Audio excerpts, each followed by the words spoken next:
¿Qué tal? ¿Cómo están? Bienvenidos a Impacto Económico. Soy Exxon Sánchez. Vamos de inmediato a repasar los titulares de esta jornada.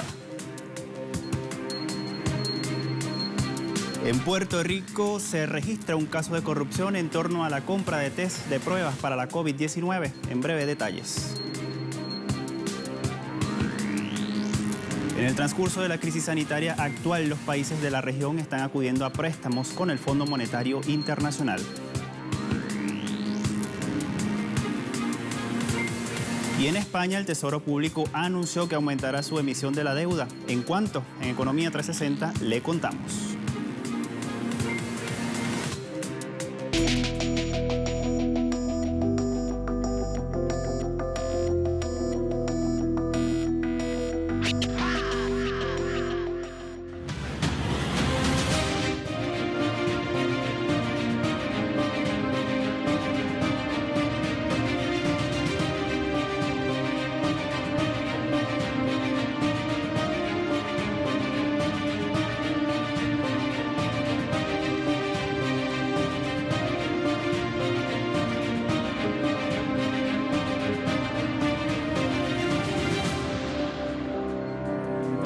La gobernadora de Puerto Rico, Wanda Vázquez, enfrenta un escándalo de corrupción tras una compra frustrada de 1 millón de pruebas de COVID-19 por el orden de 48 millones de dólares, del que ella intenta distanciarse. Sobre este tema hay una investigación, la hizo la Agencia Latinoamericana Prensa Latina y sus conclusiones las presentamos a continuación. El escándalo en Puerto Rico ocurre al develarse el contenido de un mensaje de WhatsApp entre el abogado Juan Maldonado y el dueño de Apex General Contractor, Robert Rodríguez, donde Maldonado expresa que el virus ha sido productivo.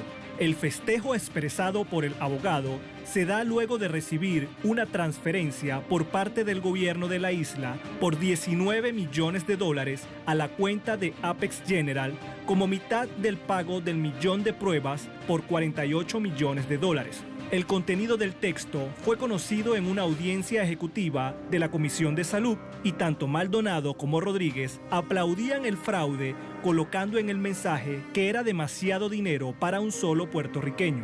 En ese contexto, la gobernadora Wanda Vázquez defendió la legitimidad del contrato hasta que el Oriental Bank frenó por irregularidades la transferencia por 15 millones de dólares a una cuenta en Colorado y lo notificó al FBI. Por esto, Vázquez solicitó aplicar el peso de la ley a los involucrados que mantienen conexión con el Partido Nuevo Progresista. Sin embargo, Vázquez no tuvo en cuenta las irregularidades de su administración y la defensa de la transacción. El diputado Juan Morales anunció que la Comisión de Salud terminó las audiencias para preparar el informe final. No obstante, la decisión deja por fuera a la empresa 313 LLC, que vendió a $36 pruebas serológicas que se obtienen a $16 por la demanda y que su precio real no excede los $7. Ambas empresas, Apex General y 313 LLC, sin vinculaciones con el mercado de salud, obtuvieron cerca de 3,6 millones de dólares en beneficio. En Brasil, la recaudación de los impuestos se desplomó un 28.95% en el mes de abril y esto se debe a las medidas que han tomado este país por la COVID-19. Según los datos de la Administración Federal de Impuestos, el gobierno recaudó 101.154 millones de reales en impuestos y otras contribuciones en el mes de abril, siendo esta la cifra más baja para ese mes desde el año 2006, cuando el gobierno percibió 94.505 millones en impuestos. El órgano recaudador admitió que la baja se debe a la menor actividad de las empresas, en este caso, donde la recaudación se redujo cerca de 6.400 millones de reales, casi el 15% de las pérdidas totales en el mes. También la reducción fue atribuida a las medidas fiscales adoptadas por el gobierno, como el plazo del pago de los impuestos, y baja en algunas tasas, impactando en 36.700 millones de reales, el 85% de las pérdidas totales. Por esto, el Ministerio de Economía ya calcula que las cuentas públicas del año van a cerrar con un déficit récord mayor a 6.000 millones de reales y una retracción cerca del 5% del PIB. A pesar de esto, el gobierno aprobó un pago de subsidio por 3 meses a 50 millones de trabajadores informales y desempleados por la crisis sanitaria. Brasil es el tercer país con más casos de COVID-19, cerca de 291.579 y 18.859 muertes. La panameña Copa Airlines aspira a operar el 40% de su capacidad para finales de este año, luego del cierre de sus vuelos desde marzo por la COVID-19. La presidenta de esta aerolínea, Pedro Heilbron, expresó que esperan operar al 10% para julio y para finales de año cerca del 40% o menos. Heilbron recordó que antes de la pandemia, la Copa operaba con más de 100 aeronaves. Las estimaciones serán posibles si Panamá levanta su suspensión de vuelos internacionales para el 23 de junio, como establece la segunda prórroga que fue aprobada por el gobierno. Asimismo, detalla que cerca de 30 aeronaves no van a volar más, 14 de Embraer y 16 de Boeing 737-700. Explicó que la Copa negocia con Boeing para flexibilidad en las fechas de entrega de 71 aviones 737 MAX. Ordenados por Copa en 2015, de los cuales se han recibido solo 6. Además, la aerolínea ha recibido 0% en ingresos debido a los reembolsos de los boletos, casi 85 millones de dólares por mes, para cubrir los gastos como jubilaciones, contratos suspendidos y pagos de medidas jornada a sus 7.000 trabajadores. La Copa no ha solicitado apoyo al Estado y está renegociando contratos con proveedores para mitigar la crisis. Y el Banco Central en Dominicana desinfecta los billetes con alta tecnología, lo titula así el portal de la agencia Prensa Latina, allí en pantalla. El Banco Central realiza esta desinfección de billetes con tecnología procedente de China. El equipo emplea la alta intensidad lumínica a través de rayos ultravioleta tipo C. Este mecanismo ha sido eficaz en la eliminación de virus y también de microorganismos. El gobernador del banco, Héctor Valdés, supervisó el proceso de desinfección y su idoneidad. Igualmente, se reconoció de otro equipo instalado en Santo Domingo que será activado en la oficina regional de Santiago. El equipo del banco está buscando la tranquilidad de los ciudadanos y evitar los contagios por la COVID-19 a través de los billetes. También se les aplica un periodo de cuarentena de 7 a 15 días para garantizar que estos billetes estén debidamente desinfectados. Y en Honduras, el sector de la micro, pequeña y mediana empresa, las denominadas MIPYMES, son impactadas de forma negativa por la pandemia de la COVID-19. Al menos una de cada 3 MIPYMES, que generan alrededor del 70% de los empleos en este país, están en peligro de cerrar las operaciones por el impacto de la pandemia del coronavirus. La cifra se desprende de una consulta realizada a varios organismos que están vinculados con este sector. Según la Federación Hondureña de la Micro, Pequeña y Mediana Empresa, solo los empresarios muy organizados gerencialmente y con buen prestigio crediticio van a poder continuar operando cuando el gobierno reabra la economía. Asimismo, la directiva de la Federación considera que las MIPYMES en Honduras han sufrido diferentes circunstancias adversas porque los últimos gobiernos no han entendido que la atención a ese sector se circunscribe solo a otorgar los créditos. Con 3.100 casos y 151 muertes, Honduras está en emergencia sanitaria por la COVID-19.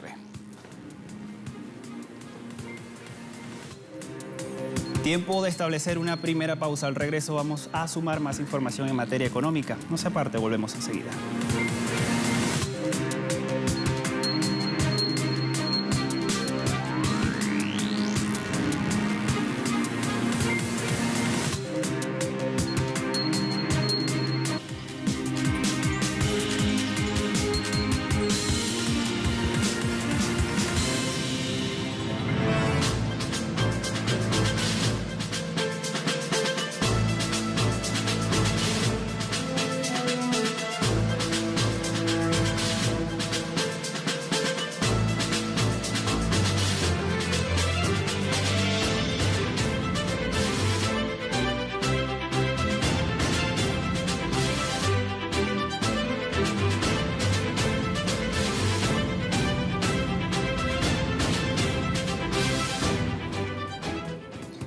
La región latinoamericana ha reiniciado un proceso de endeudamiento con el Fondo Monetario Internacional, algo que supone un breve alivio en medio de esta crisis sanitaria que ha desatado la pandemia de la COVID-19, pero tendrá sus conocidos costos sociales, económicos y también políticos. Esto lo destaca así los investigadores del Centro Estratégico Latinoamericano de Geopolítica, el CELAC, en un trabajo que les vamos a mostrar a continuación. El Centro Estratégico Latinoamericano de Geopolítica presentó recientemente un documento para analizar el rol del Fondo Monetario Internacional como agente financiero durante la crisis económica y sanitaria iniciada por la pandemia. Los investigadores indican que la emergencia planetaria supone para los países latinoamericanos una imprevista y urgente necesidad de liquidez externa, no solo para afrontar los gastos derivados de la emergencia sanitaria y económica, sino también para enfrentar la fuga masiva de capitales que viene ocurriendo en la región. Agregan que ante la salida de capitales se añade la presión sobre las reservas internacionales y los tipos de cambio, con efectos perjudiciales sobre la inflación, el crecimiento y el bienestar de la población. Asimismo, afirman que frente a la reducción de la calificación de los bonos soberanos y la retracción de los mercados voluntarios de deuda, los países están recurriendo a la contratación de nueva deuda externa pública con organismos multilaterales. Durante la crisis mundial del año 2008, la deuda pública de Latinoamérica alcanzaba el 40% del Producto Interno Bruto, pero para el año 2019, la deuda pública interna y externa de la región ascendía en promedio al 62% del PIB. Por otra parte, en 2009 hubo una caída del 2% del PIB regional de América Latina, pero se revirtió gracias al impulso económico del aumento de los precios de las materias primas en el mercado internacional. Actualmente, a la recesión generada por los efectos de la pandemia se suma una crisis de deuda y todo ello se complejiza si se toma en cuenta la baja de los precios del petróleo. El estudio del CELAC también agrega que el fondo del FMI y otros organismos multilaterales de crédito no son suficientes para enfrentar esta crisis que ha generado la pandemia del COVID-19. Más detalles a continuación.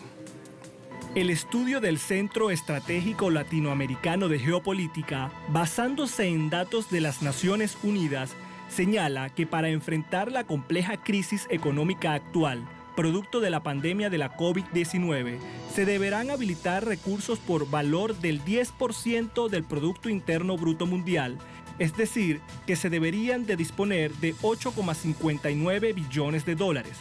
Mientras tanto, para los países en desarrollo deberían destinarse, según la UNTAC, entre 2 y 3 billones de dólares en los próximos 2 años. Una propuesta que está lejos de la realidad, ya que los organismos multilaterales que otorgan créditos no cuentan con estos montos. En ese contexto, el Fondo Monetario Internacional, prestamista de América Latina, apenas cuenta con $1 billón para todos sus préstamos a nivel global. De ese billón ya se han asignado 220.000 millones de dólares, quedando 780.000 millones de dólares como saldo disponible para poder apoyar la emergencia del coronavirus en el orbe. En ese sentido, en su análisis, el CELAC concluye que la disponibilidad del FMI es muy limitada para hacer frente a la pandemia. Asimismo, indica que si se toman en cuenta los nuevos créditos que el FMI y el Banco Mundial aprobaron en marzo pasado por valor de 50.000 millones de dólares y 160.000 millones de dólares respectivamente para la emergencia mundial de la COVID-19, se nota, según el CELAC, que aún no cubre el 10% del PIB que recomienda la ONU. Sin embargo, el FMI en esta etapa de la pandemia ha otorgado préstamos bajo la modalidad de instrumento financiero rápido que tiene un plazo corto de 5 años, una tasa de interés del 1,5% y alcanza en la mayor parte de los casos a montos equivalentes al 100% de la cuota de cada país. Entre las naciones que lo han solicitado están Ecuador, Costa Rica y El Salvador. Y fuera de los mencionados créditos otorgados con el motivo de la pandemia, el CELAC menciona a Honduras, que también ha recibido recursos, pero no con la modalidad del instrumento financiero rápido del FMI. En este sentido, recibió un monto equivalente a 143 millones de dólares que ya estaban aprobados y disponibles bajo un acuerdo stand-by y con el acuerdo de facilidad de crédito aprobado en julio de 2019 por 312 millones. Los investigadores del CELAC afirman que el FMI no ha atendido, en los marcos de los apoyos específicos por la pandemia, las demandas de países que están en condiciones de solicitar créditos que son destinados a lo que se le denomina en esa entidad como economías sólidas. Con esto, los países latinoamericanos han iniciado un nuevo proceso de endeudamiento con el FMI que supondrá alivio en el corto plazo, pero tiene su contrapartida en los condicionamientos. España tiene una necesidad de financiación. ¿Por qué ocurre todo esto en ese país? Se lo contamos al regreso de esta segunda pausa.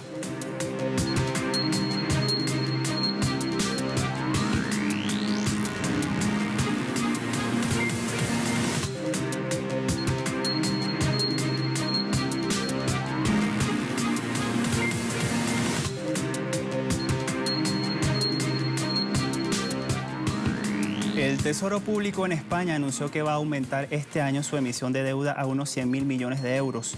Este aumento es debido a la revisión del programa de financiación por la crisis global de la COVID-19.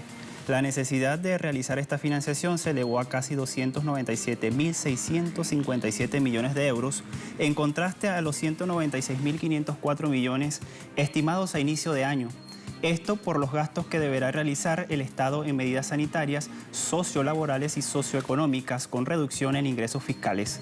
En este sentido, fuentes del Ministerio de Asuntos Económicos explicaron que las necesidades pueden cumplirse mediante subastas del Tesoro o con alternativas como el nuevo Fondo Europeo, donde España puede obtener unos 15.000 millones de euros.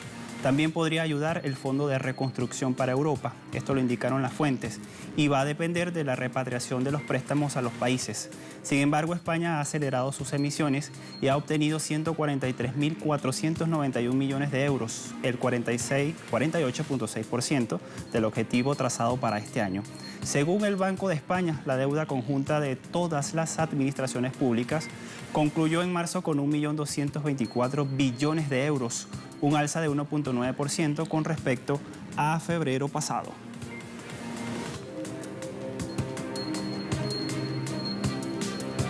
El coordinador del partido político de Francia Insumisa, Adrien Quatennens, llamó a prohibir los despidos de trabajadores en el contexto de la pandemia del coronavirus.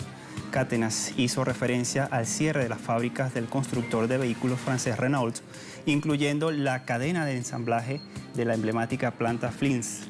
En este contexto, el líder político dijo que si Renault tiene la intención de despedir a sus asalariados, debería reembolsar el dinero aportado por el Estado para el desempleo parcial. Quatennens también precisó que las respuestas a la situación creada por la pandemia no pueden ser ni el despido ni la reubicación de las empresas, por lo que a su juicio los rescates del gobierno a las compañías tienen que ser condicionados. Y en este sentido subrayó que las empresas que reciban ayuda de las finanzas públicas no pueden traicionar a la patria.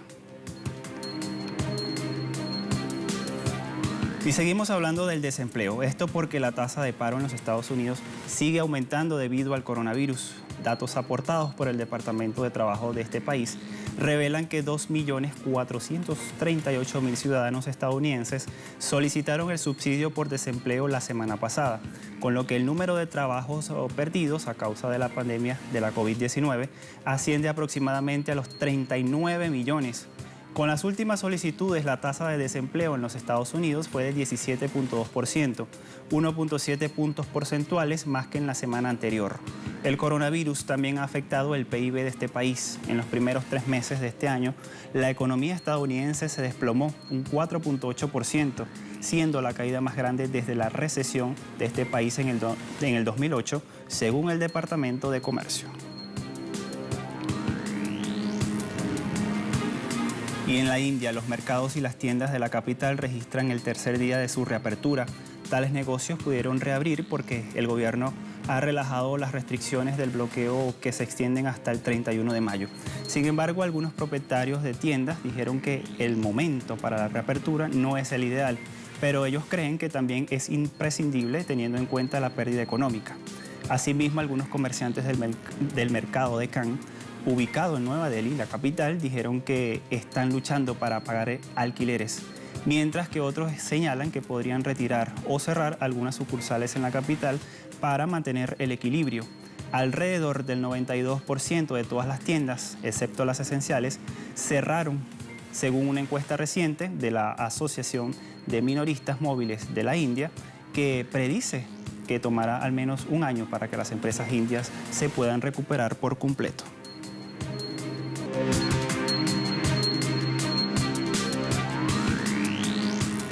Pasamos de inmediato a revisar los indicadores petroleros al cierre de la jornada de este jueves. La relación de WTI, 33.58 dólares el barril y sube 0.26%.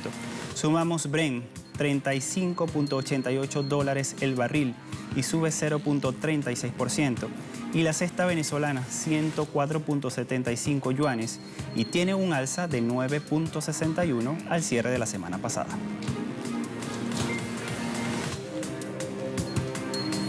Y de esta manera llegamos al final de Impacto Económico. La invitación para que siga nuestras redes sociales. A todos muchas gracias. Hasta la próxima.